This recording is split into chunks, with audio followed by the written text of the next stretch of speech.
Hello guys, welcome back to my channel. আজ আবারও পুজো series episode 2-এ একটি নিরামিষ লুচির থালি নিয়ে আমি হাজির হয়েছি।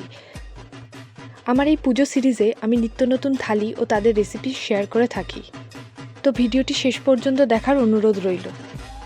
আজ আমি পনির স্টাফড আলুর দম বানাবো, সেই জন্য গোটা আলুর ছাল ছাড়িয়ে নিচ্ছি। আলুগুলোকে ভালোভাবে ধুয়ে নেব। পুজো সিরিজ এপিসোড 1-এ খিচুড়ির যে থালি আমি শেয়ার করেছিলাম তাতে আপনারা অনেক ভালোবাসা দিয়েছেন, এর জন্য ধন্যবাদ।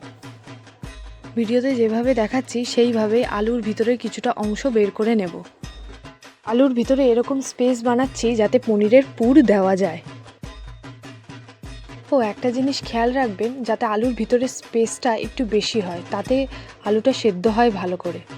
এবার একটা কড়াইতে অল্প তেল দিয়ে তার মধ্যে একটু নুন দিয়ে নাড়িয়ে চাড়িয়ে নেব, যাতে আলুগুলো দেওয়ার পর কড়াইতে লেগে না যায়। এবার আলুগুলো একে একে ভেজে নেব। আলু কিছুটা লাল হয়ে যাওয়ার পর অল্প হলুদ দিয়ে ভেজে নেব। আলু ভাজার সময় খেয়াল রাখতে হবে যাতে আলুগুলো সেদ্ধ হয়, আর সেটা করার জন্য ঢাকা দিয়ে দিয়ে ভাজতে হবে। আমি আমার ভিডিওতে দেখাইনি, তবে এটা ফলো করলে ভালো। আজ আমার থালিতে আমি ছোলার ডালও রেখেছি, সেই জন্য দুটোর মশলা একসাথেই বানিয়ে নিচ্ছি। আদা আর জিরে বাটা চিলে বাটছি যাতে স্বাদটা ভালো আসে। আলুর দমের জন্য একটা মিক্সিতে অল্প চারমগজ, কিছুটা কাজু, কিছুটা কিশমিশ আর দুটো কাঁচা লঙ্কা একসাথে পেস্ট করে নেব। এবার পনিরের পুর বানানোর জন্য পনিরগুলোকে হাত দিয়েই গ্রেট করে নেব। এবার একটা কড়াইতে অল্প তেল দিলাম। এবার কড়াইয়ের তেল গরম হয়ে গেলে তাতে হাফ চামচ আদা জিরে বাটা আর একটা কাঁচা লঙ্কা দিয়ে কিছুক্ষণ নাড়িয়ে পনিরগুলো দিয়ে দেব। পনিরগুলো কিছুক্ষণ নাড়ানোর পর ওতে 1 চা চামচ নুন, 2-4টে কিশমিশ আর অল্প একটু বাদাম গুঁড়ো দেব। বাদামগুলো পুরো গুঁড়ো করিনি, অল্প গোটা গোটা রেখেছি। এবার ওই পনিরে হাফ চা চামচ হলুদ গুঁড়ো, হাফ চা চামচ লঙ্কা গুঁড়ো আর অল্প চিনি দিয়ে কিছুক্ষণ নাড়িয়ে চাড়িয়ে পনিরগুলো নামিয়ে নেব। আমি এখানে বাদাম দিয়েছি কারণ বাদামটা এই আলুর দমটার টেস্ট অনেক বেশি এনহ্যান্স করে। আর ভেজে রাখা আলুগুলোর মধ্যে পনিরের পুরগুলো ভরে দেব। পনিরের পুরগুলো ভরা হয়ে গেছে। এবার কড়াইতে তেল দিয়ে তেজপাতা, শুকনো লঙ্কা, গোটা গরম মশলা দিয়ে আদা জিরে বাটা আর কাঁচা লঙ্কার পেস্টটা দিয়ে দেব।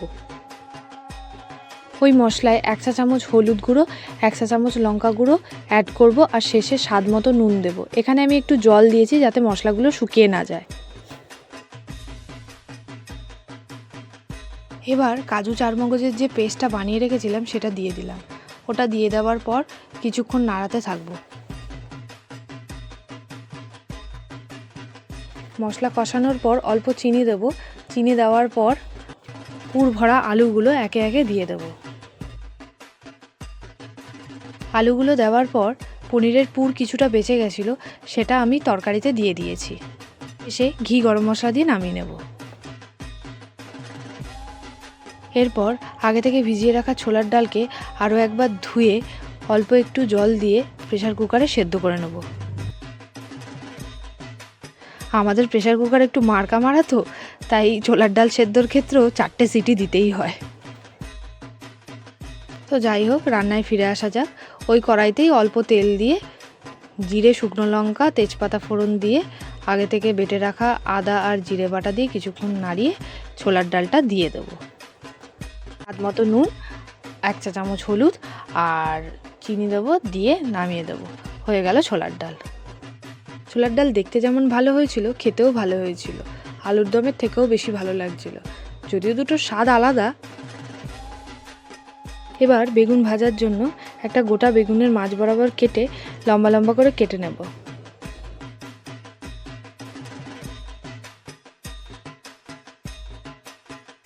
বেগুনগুলো কাটা হয়ে গেছে। এবার ওতে নুন, হলুদ আর লঙ্কা গুঁড়ো মাখিয়ে নেব।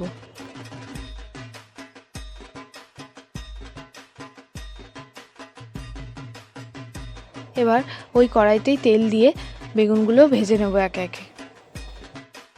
বেগুনগুলো লাল লাল করে ভেজে নেব। আজকে থালিতে বেগুন ভাজা না থাকলে ঠিক চলতো না, সেই জন্য বেগুন ভাজা দিলাম। এবার আগে থেকে ময়দা মেখে রেখেছিলাম, লুচিগুলো একে একে বেলে নিয়ে লুচিগুলো ভেজে নেব। আমি তো লুচি বেললে গোল হয় না, সেই জন্যই মা লুচিগুলো বেলে দিয়েছে। লুচিগুলো ভালো করে ভেজে নেব। এবার থালায় একে একে সাজিয়ে নিচ্ছি। আমি 4টে লুচি দিয়েছি এখানে। এবার একে একে বেগুন ভাজা, ছোলার ডাল আর পনির স্টাফড আলুর দম সাজিয়ে নিয়েছি। জানি পদগুলো আমাদের সবারই চেনা, তাও আমি আপনাদের সাথে এই থালিটা শেয়ার করছি। দুর্গাপুজোয় এরকম একটা থালি থাকলে জাস্ট জমে যাবে। আজ পুজো সিরিজ এপিসোড 2-এ আমি লুচির থালি শেয়ার করেছি। এছাড়াও আমি আরও থালি শেয়ার করব। এর জন্য আমার সাথে থাকতে হবে, আমার পাশে থাকতে হবে। ভিডিওটি ভালো লাগলে একটি লাইক ও শেয়ার করে দেবেন আর আমার চ্যানেলটিকে সাবস্ক্রাইব করে দেবেন।